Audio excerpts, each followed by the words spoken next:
Hello friends, welcome back to Lifestyle Goals. And आज और एक आईपीओ एनालिसिस के साथ हम लोग आ गए हैं।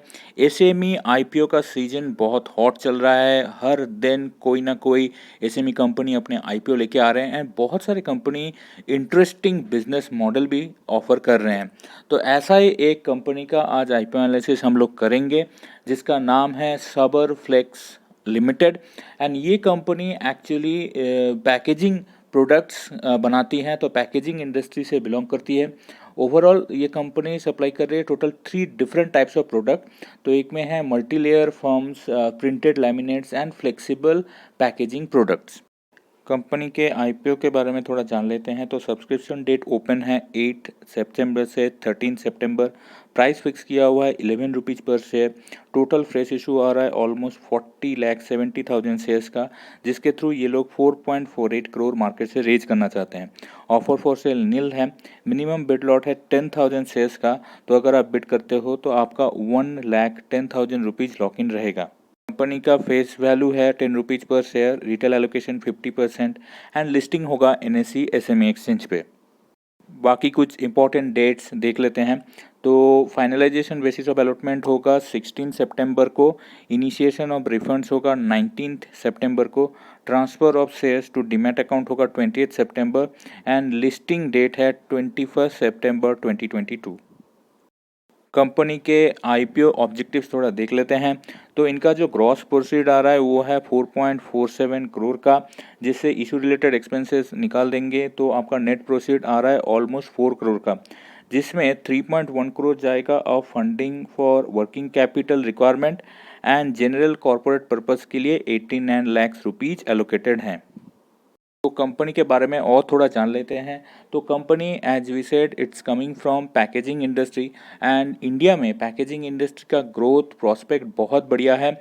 अगर आप देखोगे पैकेज फूड देख लीजिए या हमारे जो daily day to day usable जो है उनमें भी जितना पैकेजिंग होता है आजकल, उसके साथ डिफरेंट कंपनी जो अपना ब्रांडिंग करते हैं, तो उस कारण से पैकेजिंग इंडस्ट्री का growth last couple of years में ऑलमोस्ट 20 to 25% CAGR से हुआ है। And over the next couple of years also ये जो ग्रोथ है ये सस्टेन होने वाला है। लास्ट 5 ईयर्स में पैकेजिंग इंडस्ट्री का जो साइज है, मार्केट साइज है, वो ऑलमोस्ट 200% से बढ़ा है। तो ये कंपनी जिस इंडस्ट्री में आ रही है उसका ग्रोथ प्रोस्पेक्ट बहुत बढ़िया है। एंड कंपनी छोटे होते हुए भी इसका फ्यूचर में ग्रोथ अच्छा होने के एक्सपेक्टेशन है। कंपनी के और डिटेल्स थोड़ा देख लेते हैं। तो इनका जो मेन प्रमोटर है वो है HK कुनवर, जिनके पास प्री इशू ऑलमोस्ट 53.25% स्टेक है कंपनी में, जो पोस्ट इशू डायलेटेड होके हो जाएगा 39%। सो 14% का ऑलमोस्ट डायल्यूशन है। अब इस कंपनी का ब्रीफ फिनेंशियल्स थोड़ा देख लेते हैं। तो टोटल रेवेन्यू अगर आप देखोगे तो उसमें एक अच्छा स्टेबिलिटी एंड ग्रोथ दिख रहा है। प्रॉफिट आफ्टर टैक्स में भी सिमिलर टाइप का ग्रोथ प्रॉस्पेक्ट एंड ग्रोथ दिख रहा है। एंड इनका जो बेसिक एंड डाइल्यूटेड EPS है वो ऑलमोस्ट 2x हो गया लास्ट 3 ईयर्स में। नेट एसेट वैल्यू करेंटली है 14.30 और इनका जो ऑफर प्राइस है वो बहुत इंटरेस्टिंग है, वो 11 रुपीज़ का लेके आ रहे हैं। तो इनका जो ऑफर प्राइस है वो अपना जो लास्ट फिनेंशियल ईयर का जो NAV है उससे भी डिस्काउंट में दे रहे हैं। Total borrowing number yes over the years थोड़ा सा बड़ा है एंड ये एक कॉज ऑफ कंसर्न हो सकता है, बट वैल्यूएशन इनिशियल लेवल पे चेक करके लग रहा है कि अच्छा रीजनेबल वैल्यूएशन ये लोग लेके आए हैं। कंपनी के ऊपर या कंपनी के कोई भी डायरेक्टर मैनेजमेंट के ऊपर कोई भी केस नहीं चल रहा है। तो आउटस्टैंडिंग लिटिगेशन अमाउंट ऐसा कुछ है नहीं, जो एक बड़ा पॉजिटिव है कंपनी के लिए। तो लिटिगेशन रिलेटेड कोई भी ओवरहैंग कंपनी के ऊपर नहीं रहेगा। कंपनी के जो मेन प्रमोटर हैं मिस्टर HK कुनवर, उन्होंने जब कंपनी का स्टार्टिंग किया था उनका जो एवरेज कॉस्ट ऑफ एक्विजिशन था वो था 10 रुपीज़ पर शेयर, और ये कंपनी का जो ऑफर प्राइस है वो है 11 रुपीज़ पर शेयर। तो ओनली 10% प्रीमियम में इस कंपनी का ऑफर प्राइस आया है। तो वैल्यूएशन के हिसाब से रीजनेबल लग रहा है, बट इतना लो वैल्यूएशन रखने का कारण मुझे थोड़ा सा अजीब लग रहा है, क्योंकि कंपनी जिस इंडस्ट्री से आती है उसके प्रोस्पेक्ट बहुत बढ़िया हैं। अब वैल्यूएशन कम होने का एक कारण आपके जो पी&एल एनालिसिस आप जब करोगे तब आपको पता चलेगा। तो इनका रेवेन्यू नंबर तो बहुत बढ़िया है, अच्छा ग्रोथ दिखने को मिल रहा है। बट अगर आप ग्रॉस मार्जिन देखोगे तो कंपनी ओनली 11% ग्रॉस मार्जिन में काम कर रही है।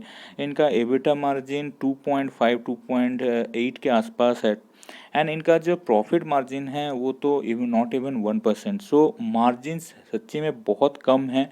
डिस्पाइट दैट इस कंपनी का जो ग्रोथ दिख रहा है रेवेन्यू में वो अच्छा खासा है।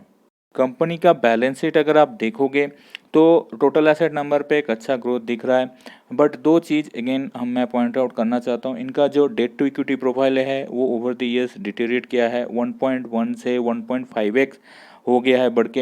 एंड इनका जो current assets and current liabilities का जो डिफरेंस है वो भी ओवर द ईयर्स कम हुआ है। मतलब इनका जो वर्किंग कैपिटल है वो थोड़ा स्ट्रेस्ड है रिसेंट फाइनेंशियल ईयर में। एंड अब इनका देखते हैं कैश फ्लो में कैसा इम्पैक्ट दिख रहा है इसका। तो इस कंपनी का net cash from operating activities अगर आप देखोगे तो 2020 एंड 2021 में इनका नेगेटिव रिपोर्टिंग था एंड 2022 में ये पॉजिटिव में आए हैं। तो अगेन एज आई सेड जो कंपनी का जो कैश फ्लो स्टेटमेंट है वो बहुत ज़्यादा बढ़िया नहीं है, बट येस इसमें इम्प्रूवमेंट दिख रहा है एंड इम्प्रूवमेंट की इनको एक्सपेक्टेशन भी है। तो ओवरऑल उधर से देखेंगे तो कंपनी उससे बेनिफिट मिल सकता है at least valuation wise.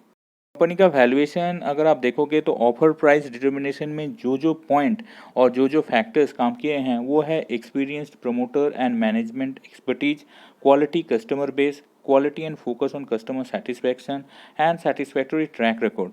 Apart from जिस इंडस्ट्री से आता है इनका जो रेवेन्यू ग्रोथ है वो छोड़ के कुछ ज़्यादा कुछ नीश एरिया में ये लोग काम नहीं करते, इसलिए इनका मार्जिन भी अगर आप देखोगे तो उतना खास कुछ नहीं है। एनीवे इनका वेटेड एवरेज ईपीएस बन रहा है 1.35 एंड इनका जो ऑफर प्राइस है 11 रुपीज़ का। तो almost 8 to 9x P multiple के आसपास ये लोग अपना ऑफर प्राइस लेके आए हैं। एज आई सेड इनका जो P based on weighted average EPS है 8.6 एंड लास्ट फाइनेंशियल ईयर में जो ईपीएस है उसके ऊपर बेस करेंगे ऑफर प्राइस को तो 6.96x मल्टीपल बनता है, जो अगेन बहुत रीजनेबल है compare to their profile and their industry positioning. Industry का हाईएस्ट पी है ऑलमोस्ट 39 एंड लोएस्ट पी है 25, एवरेज है 21, तो उस हिसाब से अच्छा खासा डिस्काउंट में है। एंड इनका वेटेड एवरेज नेटवर्थ आ रहा है 11.91%, विच अगेन इज डिसेंट, कुछ बहुत ज़्यादा खास कुछ नहीं है। कंपनी का पोस्ट इशू नैप बन रहा है 13.40 एंड इशू प्राइस है 11, तो पोस्ट इशू नैप से भी डिस्काउंट में अपना इशू प्राइस लेके आए हैं। तो वैल्यूएशन वाइज मुझे लगता है इन्होंने अच्छा खासा डिस्काउंट में रखा है, क्योंकि ऑब्वियसली कुछ कुछ पॉइंट जैसे मैंने बोले वो इनके फेवर में नहीं जाते। अब पीएस का एनालिसिस अगर आप करोगे तो इनके जो मेन पीएस हैं वो है Rajshree, Polypack, TCPL packaging, Polyplex corporation limited. तो इनके साथ इनका वैल्यूएशन अगर आप कंपेयर करोगे तो ऑब्वियसली बाकी जो भी पीएस हैं वो ऑलमोस्ट 15 से लेके 26x पी में ट्रेड करते हैं, जबकि इसका ऑफर प्राइस आ रहा है 7x में। तो अगर आप वैल्यूएशन के हिसाब से देखोगे तो बहुत डिस्काउंट में है एंड उसमें एक आपको जो लिस्टिंग गेन उसका एक मिल सकता है आपको उस हिसाब से। रिटर्न ऑन नेटवर्थ अगर देखोगे तो येस उतना खास कुछ नहीं है, क्योंकि एज आई सेड इनका जो मार्जिन प्रोफाइल है उतना खास कुछ नहीं है, मेनली इनका प्ले है रेवेन्यू टर्म्स में। तो अगर आपको रिस्क लेना है एंड लिस्टिंग गेन के लिए जा रहे हैं तो आप ले सकते हो, बट लॉन्ग टर्म में मुझे थोड़ा सा डाउटफुल लग रहा है। एंड डाउटफुल इसीलिए लग रहा है क्योंकि कंपनी बहुत छोटी है एंड जिस सेक्टर में है उधर कंपटीशन भी है। कंपनी के पास कुछ निश प्रोडक्ट पोर्टफोलियो नहीं है, जिस हिसाब से इनका मार्जिन दिख रहा है तो मुझे लग रहा है आगे वाले दिनों में इनको मार्केट शेयर गेन करने के लिए बहुत कोशिश करनी पड़ेगी। तो होपफुली आपको आज का ये एनालिसिस अच्छा लगा है। Thanks for watching, keep sharing with your friends and keep learning.